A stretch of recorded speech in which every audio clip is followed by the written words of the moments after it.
Hey,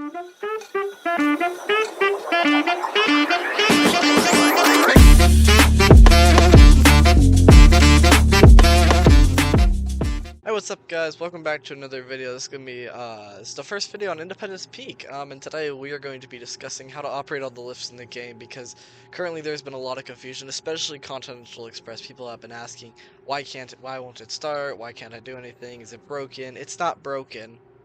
You just have to operate it correctly, and I'm gonna show you that today. So let's get started. Alright, we're going to start with Continental Express. It's a high-speed quad manufactured by Inktech, fictional company. Alright, so we're going to come in here first. Let's just turn on some lights. Okay. Have the lights on. So the first thing we're going to want to do is we're going to want to just stop the lift, alright? You'll press the stop button. It's the normal stop button right there. Hold R to zoom in, by the way. And you can also use F to turn on your flashlight. So the lift's going to stop just normally. Right, okay. So now the lift is now stopped. So what we're gonna do, this is very important. This is different than any other lift in Roblox at the moment. That's like common. TNS might have this, I'm not sure. But you have to click the button again to pull it out. So now the button's been pulled out. What we'll do is we'll come back here, and this bypass enabled key, we're gonna want to switch that to on. So now that bypasses have been enabled. Now we can come back over here and we can hit reset. We can ring it. And finally we can hit start. The lift will now start.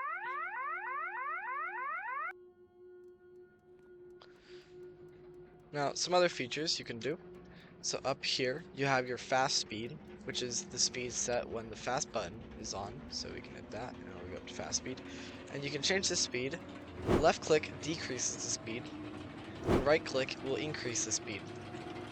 Same with the slow speed. You can also carrier mark this. So you can mark that carrier. And then it'll make noise as it is going through the detection point. So it'll keep doing that until you unmark the carrier or whatever. Just have to reset, turn off that the mark. There's also the JBL here. I'm not going to start it because I don't want to get copyrighted, but yeah, instead of clicking the black part of the speaker, you have to click the logo, that right there. So do that to start it up. Anyways, now some people will just accidentally press the E-stop. So when you press the E-stop, you'll notice this red light turns on, the hydraulic brake. So there's a slight difference to doing this. You have to pull out the button, then you can make sure you didn't turn off your safeties. Then you can go over here and you can hit reset. That'll reset everything. But now you need to click the brake pump a few times. And then the light will start flashing as the hydraulic brake disengages. We'll give it a moment. Okay, so now the hydraulic brake has been disengaged. So now what we will do is we will begin our normal operating procedure. We will ring and we will start. There we go.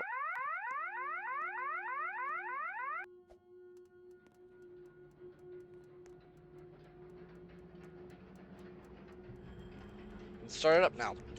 So a lot of mistake people forget is to pull out the stop button. That's just the main mistake people forget to do, is the stop button, and also the safeties bypass. A lot of people just press the orange button expecting it to work like how it does in Pine Hill. This lift system is actually very intricate. It's yeah, it's a really good lift system. But then some people also just hit the E-stop button because they don't realize that it's E-stop, and then they won't realize they have to pump the brake. So you definitely have to learn it a little bit. All these switches are interactable, but I don't really know what they do. They don't serve like an important purpose really, so just don't touch those at all. Aux might have something once they implement an aux, but currently there's not an aux implemented, so just don't touch any of those switches.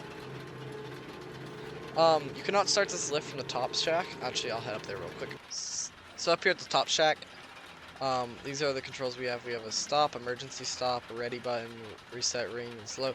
So if you have like someone up at the top, you can use the ready button, and then the person at the bottom will press start. And then also you do have these are zone lights, so you can actually see where the chair is. So currently that chair is about to exit, and there it goes. And then this chair is just around there. So yeah, it's going. You have these zone lights, so you can actually track where the chairs are, which is a really neat feature, and that's a really cool feature that they've implemented. Alright, so now we're gonna go operate the T-bar here. So we're here at the base of the T-bar, blue sky, as it's called. And we'll come on in the lift shack here. We'll flip on the light that's over here.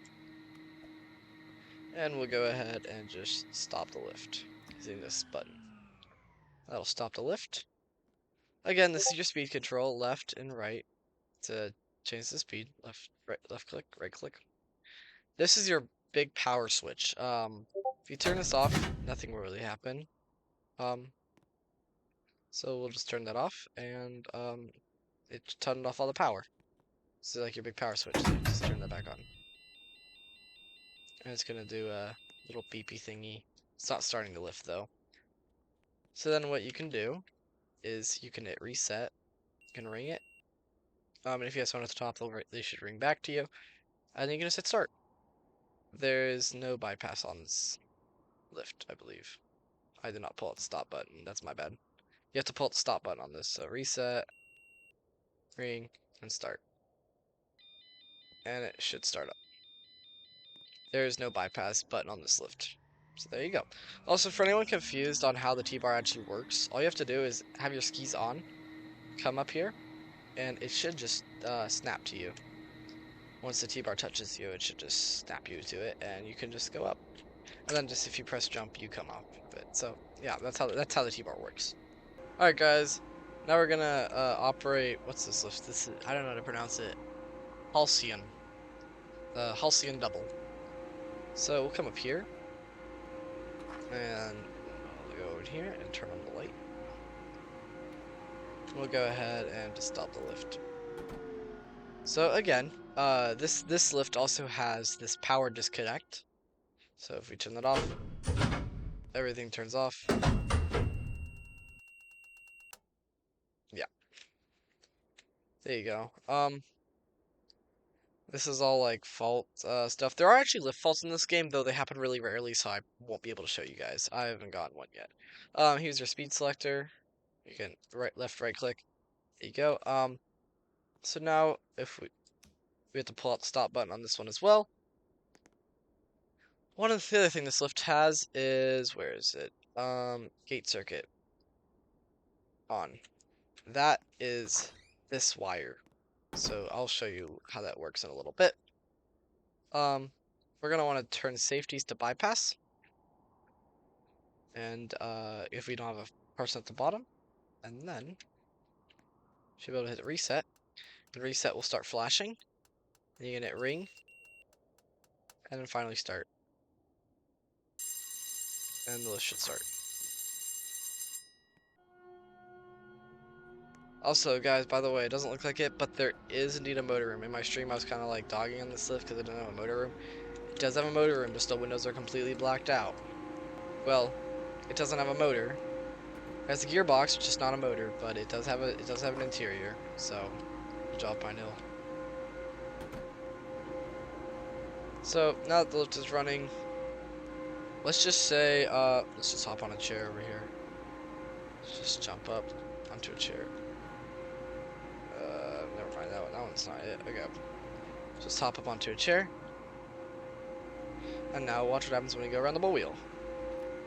We break that off, and the lift comes screeching to a halt.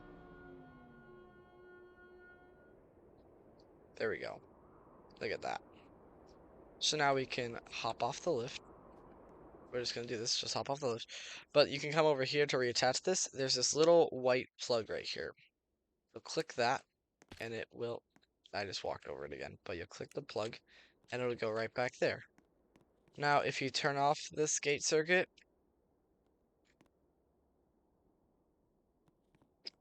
it won't activate. So, yeah. That's cool. That's a nice cool little feature there. And then we can just restart the lift again. Just reset. And start.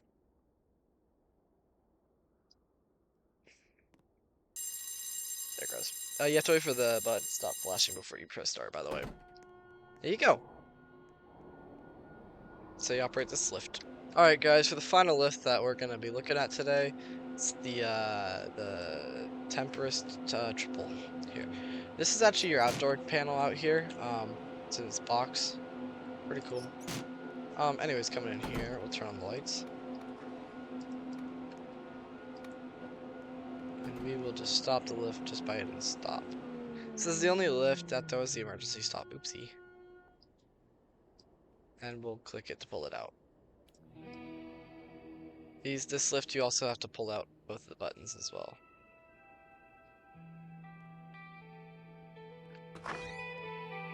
Okay, this guy just started the music.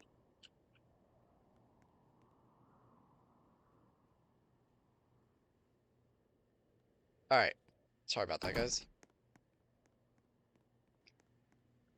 This is what we're gonna do. This is your speed dial.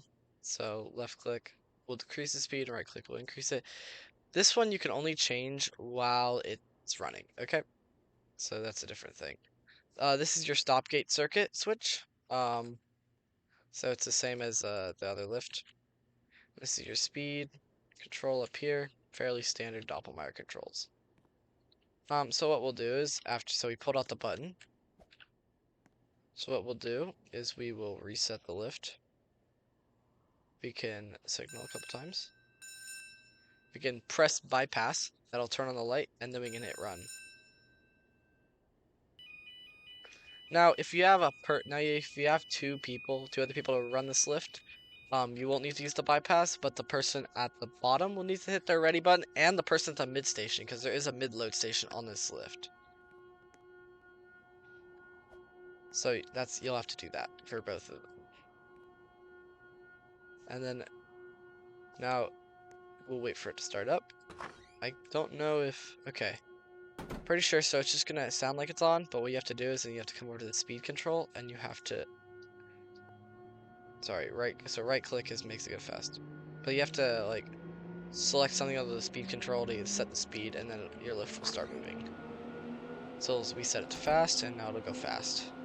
So, and we have the gate circuit turned on at the moment, so if we go climb on the chair, we go around the bow wheel. I don't think we hit it.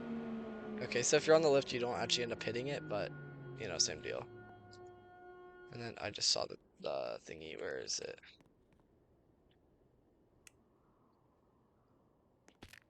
Yeah, so it's kind of weird. You just kind of... This one is not very visible, you just have to find the thingy, and there you go. But that's how you operate the Tempest triple.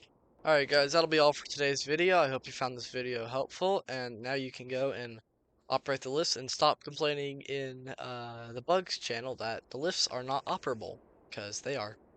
There is an issue with the invisible walls right now. It should be fixed by tomorrow, but the lift systems work perfectly fine, so there's no bugs with that. There's just some new steps like pulling out the stop buttons that we haven't seen before. So thank you guys all for watching. If you enjoyed this video, make sure to like and subscribe, as we are almost to 500 subscribers. See you guys on the next video.